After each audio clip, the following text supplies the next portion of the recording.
अस्सलाम वालेकुम दोस्तों, पहली वीडियो में हम देख चुके हैं कि किस तरह इब्राहिम अलैहिस्सलाम ने लोगों को इस्लाम की दावत दी और उनके बुतों को भी तोड़ा था, जिसके वजह से सब आपके दुश्मन बन गए थे। और इन सभी कामों के बाद आप अलैहिस्सलाम को बुलाया जाता है और वो सब पूछते हैं कि क्या इन बुतों को तुमने तोड़ा है। आप अलैहिस्सलाम ने फरमाया, मुझसे क्या पूछते हो, इस बात को इन बुतों से क्यों नहीं पूछ लेते तुम। फिर उन लोगों ने कहा कि हमसे बहुत बड़ी गलती हो गई, हमें अपने बुतों की रखवाली के लिए किसी को छोड़ना चाहिए था। फिर उन्होंने इब्राहिम अलैहिस्सलाम से कहा, ये भला बुत कैसे बोल सकते हैं। इस बात पर इब्राहिम अलैहिस्सलाम ने कहा, ये सब तुमको ना नफा पहुंचा सकते हैं और ना ही नुकसान, फिर इनकी इबादत क्यों करते हो जबकि तुमने इनको अपने हाथों से तराशा है। आखिर तुम्हें क्या हो गया है, तुम उसकी इबादत क्यों नहीं करते जिसने तुम्हें बनाया है। इस तरह आप अलैहिस्सलाम उनको समझाते रहे, लेकिन वो इस तरह मगरूर थे कि आपको धमकियां देने लगे कि तुम अगर बाज ना आए तो तुम्हारे लिए दहकते आग के अंगारे तैयार करवाएंगे और तुमको उसमें डाल देंगे। फिर उन्होंने एक चटियाल मैदान का इंतखाब किया और उसके चारों तरफ पत्थर से घेरा बना लिया और हुक्म दिया कि आज से सब लोग लकड़ियां इकट्ठा करके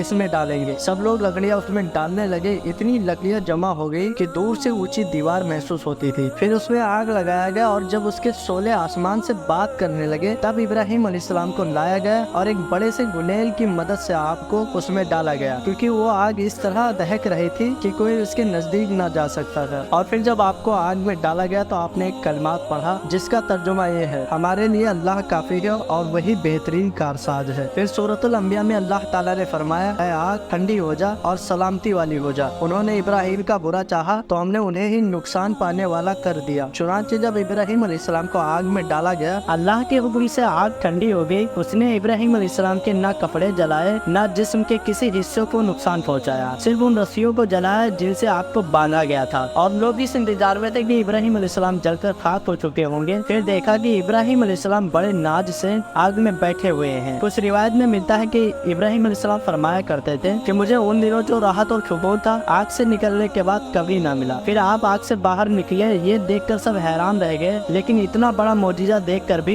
लूत अलैहिस्सलाम के सिवा कोई और ईमान न लाया। इब्राहिम अलैहिस्सलाम उनका रवैया देखकर नाउम्मीद हो गए कि इतना बड़ा मौजिजा देख लिया, इनके बुतों को भी तोड़ दिया और अल्लाह की निशानी तक देखकर ये ईमान न लाए। तो आपने वहाँ से हिजरत करने का इरादा कर लिया। उस वक्त बाबिल पर नमरूद नामी बादशाह की हुकूमत थी। कहा जाता है कि जमीन के अधिकतर हिस्सों पर उसकी हुक्मरानी थी। नमरूद अपने वक्त हाकिम व बादशाह था। फिर जब उसने ये सुना कि इब्राहिम अलैहिस्सलाम को आग में डाला गया तो आग ठंडी हो गई। उसने हुक्म दिया कि इब्राहिम अलैहिस्सलाम को पेश किया जाए। इब्राहिम अलैहिस्सलाम को लाया गया। फिर जब नमरूद ने इब्राहिम अलैहिस्सलाम से अल्लाह के बारे में सवाल किया तो इब्राहिम अलैहिस्सलाम ने कहा, मेरा रब तो वो है जो जिंदगी और मौत देता है। उसने कहा, मैं भी जिंदगी और मौत देता हूँ। चुनांचे उसने जेल से 2 कैदी को बुलवाया और एक को फांसी देनी थी, उसे छोड़ दिया, और दूसरे को छोड़ना था, उसे फांसी दे दिया। इससे ये साबित करना चाहता था कि मैं भी जिंदगी और मौत देता हूँ। नमरूद ने कहा, देखो मेरे हुक्म से लोग मारे जाते हैं और मैं जिसे चाहूँ छोड़ दो। इब्राहिम अलैहिस्सलाम ने सोचा, जिंदगी मौत पर बहस करके मेरा कोई फायदा नहीं, बल्कि इसका मकसद पूरा हो जाएगा। कोई मजबूत दलील दी जाए। फिर गौर व फिक्र करके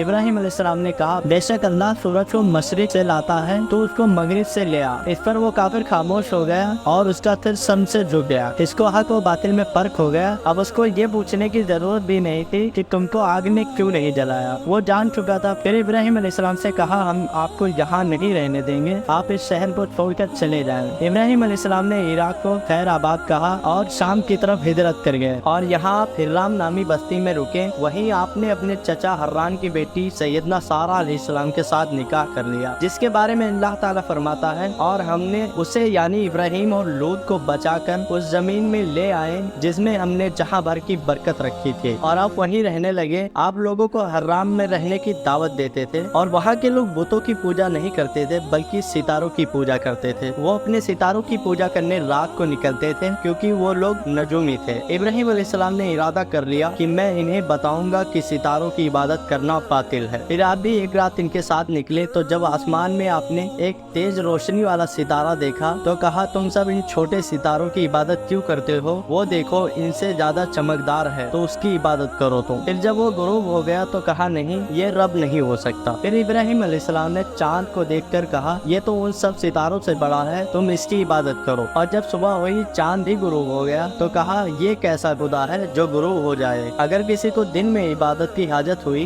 तो सूरज को देखते हुए कहा कि इसकी इबादत करो, ये बहुत चमकदार है। और जब शाम को वो भी गुरूब हो गया तो कहा, इन सब का एक मुकर्रर वक्त है और ये सब सब किसी के तावेदार हैं, तो ये किसी के हुक्म से निकले और गुरूब हो तो हुक्म देने वाला खुदा हुआ और वो बेशक मेरा रब है। इब्राहिम अलैहिस्सलाम ने ये सारी बातें इसलिए कही ताकि इन लोगों को हक और बातिल में फर्क पता चल जाए, लेकिन वो फिर भी अड़े रहे और ईमान न लाए। तो इब्राहिम अलैहिस्सलाम ने कहा, तुम सब अल्लाह की जात में उन सितारों को शरीक करते हो जो खुद किसी के तावेदार है, और मैं तुम सबसे ज्यादा पाक हूँ क्योंकि मैं अल्लाह की जात में किसी को शरीक नहीं ठहराता। आप अलैहिस्सलाम ने एक बार फिर वहाँ से हिजरत करके मिस्र की तरफ रवाना हो गए। जब मिस्र के बादशाह को पता चला कि एक शख्स हिजरत करके आया है और उसके साथ एक हसीन और जमील खातून भी है, तो उसने अपने गुलामों को भेजा और जालिम बादशाह ने कहा, जाओ उस खातून को ले आओ और उसके साथ जो शख्स है वो उसका शौहर हो तो कत्ल कर देना और कोई हो तो छोड़ देना, तब तक अल्लाह ताला की तरफ से वही आती है। और इब्राहिम अलैहिस्सलाम हजरत सारा से कहते हैं, अगर कोई तुमसे मेरे बारे में पूछे तो बता देना कि हम दोनों भाई बहन हैं, और वैसे भी इस वक्त पूरी दुनिया में सिर्फ हम दोनों ही मोमिन हैं, इस दीनी लिहाज से हम दोनों भाई बहन हैं। फिर बादशाह के लोग आए और पूछा, आप इसके कौन हैं? आपने कहा, इसका भाई हूँ। इब्राहिम अलैहिस्सलाम की पूरी जिंदगी में 3 ऐसे मौके आए हैं जहाँ आपने अल्लाह के दीन के लिए तबरिया किया, जिसका मतलब ये होता है कि हकीकत कुछ और हो, उसको ऐसे लिहाज से बताएं कि कुछ और ही समझे। सीधा मतलब 2 माने वाले अल्फाज का इस्तेमाल किया जिससे आप झूठ भी ना बोले और सामने वाला हकीकत भी ना समझे। पहला, जब सब लोगों ने आपको मेले में बुलाया तो आपने कहा मैं बीमार हूँ। दूसरा, ये सब इस बड़े बुत ने किया है। तीसरा, सारा मेरी बहन है। वैसे जब बहुत बड़े मुसीबत में पड़ जाओ तो शरीयत इसकी इजाजत दे देती है। और नाज़रीन, इससे आगे का वाकया मैं अगले पार्ट में बताऊंगा, वो और ही दिलचस्प होने वाला है। जालिम बादशाह जब आपको लेके जाता है और आपके साथ क्या करता है और आपने वहाँ किस तरह सरवाइव किया, ये सारी चीजें हम डिटेल में बताने वाले हैं। तब तक के लिए अल्लाह हाफिज।